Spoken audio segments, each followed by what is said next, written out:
అదే RTV app వార్తల్ని క్షణాల్లో చదివే అవకాశం ఉంటుంది. ఒక న్యూస్ పేపర్, ఒక టెలివిజన్ ఛానల్ మీ చేతుల్లో ఎప్పుడూ ఉంటాయి. అతను యువ జర్నలిస్ట్. ప్రభుత్వానికి ప్రజలకు మధ్య వారధిలా పనిచేస్తూ ఉంటాడు. ఎంత ఒత్తిడి ఎదురైనా నిజాన్ని నిక్కచ్చిగా రాస్తాడు. జనాలకు తెలియని అవినీతి అక్రమాలను వెలుగులోకి తీసుకొస్తూ ఉంటాడు. అలా చేసిన ఓ మంచి పని అతన్ని పొట్టన పెట్టుకుంది. ఓ రోడ్డు కాంట్రాక్టర్ అవినీతిని బయటికి తీసే ప్రభుత్వ యంత్రాంగాన్ని కదిలించిన ఆ జర్నలిస్ట్ ఇప్పుడు అదే కాంట్రాక్టర్ ఇంట్లో శవమై తేలాడు. ఛత్తీస్గఢ్ లో జర్నలిస్ట్ హత్యకు గురైన ఉదంతం దేశవ్యాప్తంగా చర్చనీయాంశంగా మారింది. ఇతని పేరు ముఖేష్ చంద్రకార్. బీజాపూర్ లో నివాసం ఉంటున్నాడు. ఓ జాతీయ ఛానల్లో రిపోర్టర్ గా పనిచేస్తున్నాడు. సొంతంగా బస్తర్ జంక్షన్ పేరిట యూట్యూబ్ ఛానల్ కూడా నడుపుతున్నాడు. బస్తర్ ప్రాంతంలో మావోయిస్టుల ఎన్కౌంటర్లపై గ్రౌండ్ రిపోర్టింగ్ లో పేరుగాంచిన జర్నలిస్టుగా కూడా గుర్తింపు సాధించాడు. అయితే ఇతను జనవరి 1వ తేదీన సాయంత్రం ఇంటి నుంచి వెళ్లి మళ్లీ తిరిగి రాలేదు. ముఖేష్ సోదరుడి ఫిర్యాదు మేరకు పోలీసులు మిస్సింగ్ కేసును నమోదు చేశారు. తర్వాత గాలింపు చర్యలు చేపట్టారు. అయితే ముఖేష్ సెల్ ఫోన్ చివరి లొకేషన్ బీజాపూర్లోని చట్టాన్పారా ప్రాంతంలో చూపించింది.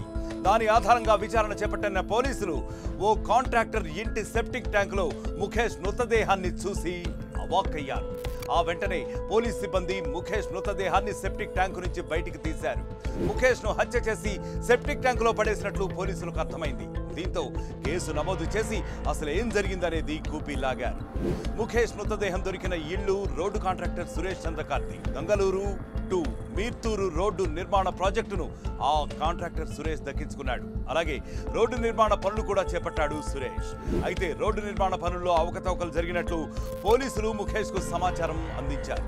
దీంతో రోడ్డు నిర్మాణ పనులపై గ్రౌండ్ రిపోర్టింగ్ చేసి ముఖేష్ కూడా అక్రమాలు జరిగినట్లు గుర్తించాడు.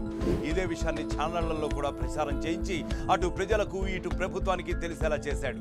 ముఖేష్ గ్రౌండ్ రిపోర్టింగ్ పై స్పందించిన ఛత్తీస్గఢ్ మంత్రి రోడ్డు నిర్మాణ పనుల్లో అవకతవకలను గుర్తించేందుకు ప్రత్యేక కమిటీని ఏర్పాటు చేసింది. తన అవినీతిని బయటపెట్టడంతో ముఖేష్ పై కాంట్రాక్టర్ సురేష్ కక్ష పెంచుకున్నాడు. అందుకే ముఖేష్ ను కిడ్నాప్ చేసి దారుణంగా హత్య చేసినట్లు పోలీసులు భావిస్తున్నారు. పైగా మృతదేహం ఎక్కడా దొరకకుండా ఏకంగా ఇంటి సెప్టిక్ ట్యాంక్ లోనే పడేసి చేతులు దులిపేసుకున్నాడు. కానీ తప్పు చేసినోడు చట్టం నుంచి తప్పించుకున్నట్లు చరిత్రలో లేదని అతను తెలుసుకోలేదు. ఫోన్ సిగ్నల్ ఆధారంగా పోలీసులు కేసును ఛేదించారు. సదరు కాంట్రాక్టర్ను అదుపులోకి తీసుకున్నారు.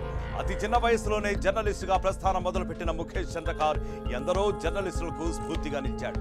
నిత్యం ప్రజల పక్షాన నిలబడి ఎన్నో మంచి కార్యక్రమాలు చేపట్టి ప్రజలకు చేరువైన వ్యక్తి హత్యకు గురవడం పట్ల ప్రజలు, సీనియర్ విలేకరులు విచారం వ్యక్తం చేశారు. మరిన్ని వీడియోస్ కోసం ఛానల్ ని సబ్స్క్రైబ్ చేయండి. లేటెస్ట్ అప్డేట్స్ కోసం వాట్సాప్ ఛానల్ ని ఫాలో అవ్వండి. ఆ లింక్ డిస్క్రిప్షన్ లో ఉంది.